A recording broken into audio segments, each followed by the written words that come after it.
Well, today is a special day. We have Video Blue, whose real name Jim O'Donoghue Martin. Jim, thanks for coming into the Thank you for having me. Pleasure to be here. Pleasure. In a wonderful room. Yes. Lovely wall. Yeah, it's quite. You look down the West Wing there. It's Yeah. there's lots of stuff It's happening. really down. big. It's huge. Yeah. It's quite spacious, I must say. Absolutely. Jim, you kicked off the current Video Blue adventure with your debut EP, More Pop Troubles, back in 2015. Yes. And previously, you would have kind of generally been involved in kind of like guitar-based indie bands, but you moved then into kind of electro, kind of pop, and experimental kind of mixing of different types of genres. When do you remember the first time you kind of went, you know what, I want to kind of leave the past behind and try something exciting and new? Or even when you first sat down and tried your first kind of electronic wizardry on a Wizardry. on a laptop or with the gizmos? I think it was really circumstance actually that got me to using the electronic beats first of all, because having been in the band for so long, a lot of the writing and the composition was done with the other guys. Yeah. So as far as I was concerned, I was just making. I didn't never even really recorded demos on my own. Okay. I would just write something, bring it, and we'd just do it all together, and we would demo as a group, or maybe two out of four in the group. We would put a demo together. So basically, when it was just me, when it was evident that I would be now, because I wanted to continue to make music, and obviously I had quite an interest in quite a broad range of musical styles. Exactly. And I did want to try some beats and things like that. But it was very much not having the other guys as a soundboarder to work with, and just having my laptop and a few keyboards and a drum machine. And so it was just because I was a one-man band then. It was kind of, obviously I wanted to have those sounds and textures, but it was also practical. Yeah. So and that's how it started. Circumstantial, but you were delighted to be kind of foraying into that kind of area. Absolutely. And then quite tragically around that time, if I'm correct, shortly after the EP came out, your laptop was stolen with years of there was work on it. And sorry for bringing it up. It's okay. It's all right. Probably it's forgotten okay. it. No, I've moved on very much. It's just it's when it's brought up, It's raw. Yeah. Sorry. No, it was it was the year of it was the first week in December of 2015. So I put out the 2 EPs. Yeah. And I had a lot of recordings on 2 laptops. I had my mother's old laptop, and that laptop acted as a kind of an external hard drive, if you know what I mean. Yeah. So that's why I had 2. I had my old laptop, and then I had this one. Yeah, exactly. And then of course I had another external hard drive from an old laptop from years ago. So I had a lot of different devices in my bedroom in different places, which had a lot of music and a lot of stuff which was eventually to go towards the album. What would eventually be the album. And lots of demos and things. I had a lot of stuff saved in the cloud and in my email account, but unfortunately most of the stuff was on the actual hardware. And yes, the house was broken into and both computers were taken. I might add as well, a digital camera was also stolen, and a really lovely polo neck that I had bought. Is this Crime Watch? But yeah. Talk about your music. Jim wants some will say the polo neck thing was that being stolen from me was a blessing in disguise. It didn't really suit me. No. But yeah, all that stuff went. I have to tell a quick. It's not a joke, but it's a funny story I heard about a friend of mine. His wife, her friend, had her apartment broken into, right? And the guys, so she was really upset. Rang her and she said, "Look, I'll come over. I understand." She's crying. Oh, the bastards, whatever. And she came in, and her friend was sitting on the floor in the living room crying, holding, Simply Red's Greatest Hits CD, And your one's there. What's going on? She goes, "They took all my CDs except this one." She goes, "What's wrong with Simply fucking Red?" So her whole tower was empty except for Simply Red's Greatest Hits. Poor girl, but Anyway, that's a real kick there. It is a true story. Jesus. True story. But anyway, we're here to talk about Video Blue Yes. and Jim's work. And yeah, so was that kind of like a reboot then? Like obviously Yeah. you had to start from scratch, and you know. Yeah, absolutely. I was. This actually because it's directly related to the album because the album's called Love Scenes, and the title Love Scenes came to me from essentially like the various things, but it was actually the show of absolute support and compassion and from my very close friends.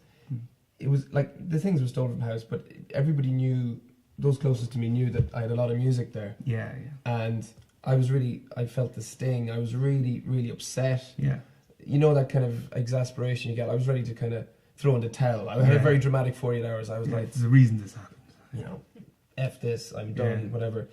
And then everybody's just showing, everyone's display of love and kind of, no, get back on it. And I got my new laptop and I just started again from January 2016 onwards. Yeah. And that's where the Love Scenes thing came. That was one of the kind of reasons for the title. Yeah. So yes, it was an absolute reboot, and it meant I had to kind of recalibrate and I do think that a lot of stuff was actually definitely better second time round. Yeah, yeah. So yeah, it was kind of fit in a way Yeah. that it was kind of fitting that break-in happened at the end of the year because I got home, had a bit of time at Christmas to you know, just to not do anything musical, to try and weigh things up, and I came back into it in January in a better headspace actually for it. So everything happens for a reason. They kind of accommodated you by robbing you before I Christmas think so. rather than in the I new think year so, when yeah. you're kind of ready to get back into it. It's Exactly, pretty yeah. decent of them. Yeah, no, think about it was pretty sound actually. and then I suppose like from there then you did the double A side release with Gavin Trick Murray, Mist. Trick Mist, Disco Nap. Yeah. Both you, neither of you had actually heard each other's single that was going on the 45 until right. the recording was Yeah, done. that was the plan. Yeah. Now he had heard me play the Disco Nap song live. Yeah, And I'd heard Crumbs of Band live, but yeah, we decided to keep ourselves totally away from each other's, which was a lot of fun actually because it wasn't until we got the lump of plastic, the 7-inch, and then had to just listen to each other's. It was quite nice. Yeah, that's it was a nice thing thing to do. And how do you find? I just want to you're obviously living in London for quite a few years now. Yeah. How do you find? Obviously, if you're in Ireland, you're from Dundalk yourself, or if you're in a city or town in Ireland, it's very easy to kind of navigate around the music scene and the venue. What's it like in London? Obviously, it's a lot bigger. Yeah. How do you put the feelers out in such a large place for doing gigs or just connecting with the kind of music community over there? Yeah, it's you're right. It's just so much more expansive, and I think with the band, because the band was my earliest kind of experience of gigging in London, and we were kind of just trying to play vaguely in the kind of northeast area, so like in the Hackney, Borough of Hackney, around Islington. There's really great venues. Yeah. So that's where you kind of have that's a kind of like a core. It's almost like you might want to call it the kind of the hip area. Yeah. And now as I've been, as you mentioned, in London for quite a few years, I try and keep it around that area. And I think it's fun. Like London's massive and there's stuff everywhere, but it's actually for my kind of music and for the other acts that I now know. Yeah. And the venues I know, and it becomes. It's funny how small it becomes. It actually becomes a bit like a microcosm as well. Yeah, a little bubble within Absolutely, that kind of vastness. Totally. Yeah, it really does. And like when there's a wonderful place called Lion Coffee and Records who have sold my cassettes and that 7-inch, and they put gigs on as well, and in around that becomes a little community as well. Yeah. Of bands and so on, and new friends. You never know. Yeah, exactly. New love scenes. New love scenes. Love scenes too. Love scenes. Yes, exactly. The sequel. The sequel. And the album. I mean, it seemed from my perspective that when the album came out and also the previous releases, you'd know, even though you were in the UK, like on the British mainland, you had no trouble getting coverage in Ireland whatsoever. I mean, the websites and the print kind of just we're more than happy to kind of put it out there and Really share well. it in the radio, especially. Absolutely. Yeah. Yeah. Yeah, I was really blown away with that as well. Particularly, I think this extends back to something like Hard Working Class Heroes last year, which Yeah. I did, which I didn't expect to get. Yeah. Because as Video Blue, at that point, I think I played only 2 gigs in Ireland. Yeah. Yeah. One in Dundalk and one in Whelan's. Yeah, yeah. And so, yeah, the Irish press has been really accommodating. Maybe it's like, maybe they dig the stuff, or maybe I was thinking maybe there's a curiosity thing as well, you know, from being a guy from the Dog who's over there doing that, and you know, there's, you know, exposed but to the different- support is amazing. Yeah, You know what I mean? yeah. So that's obviously really great, and it's a lovely feeling. And you just played recently played the Bellow Bar there Yes. with Hummingbird and Exiles. Mhm. Great show. Have you got? Thank Are your next ones in? Obviously going to be in London, or have you any planned? Or Well, there's actually at present there's no London show planned at the moment, because it's about 6 weeks since the album came out, and I've probably done about 5 gigs in London since that, so I was keeping really busy. yeah. My next gig is actually in Sheffield, Okay. Yeah. and then Manchester the day after, Yeah. and then the Changes next scene. booked gig actually is Castlepalooza in August. Brilliant. So there'll be lots in between, but Yeah, they're yeah. the only, So the summer is kind of already kicking off for shaping you up. on us, Yeah. and then I suppose the final question really is, I know, like you said, Love Scenes is only out 6 weeks. Yes. Are you looking at? What are you looking at next? I know it's a bit soon to be thinking about it, but have you already got enough material for another album, or do you want to kind of take a good long break from the kind of process? And I think I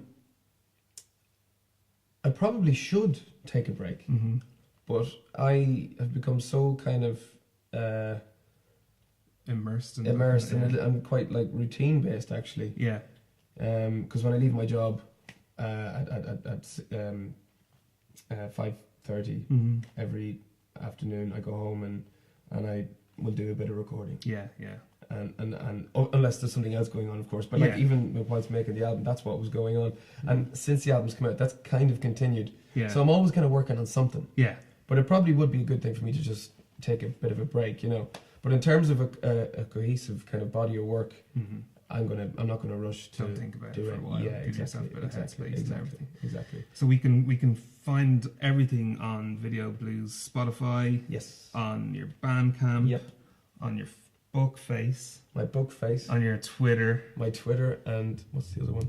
and iTunes, yeah, yeah. and Instagram and everything. I'm even on Tidal actually.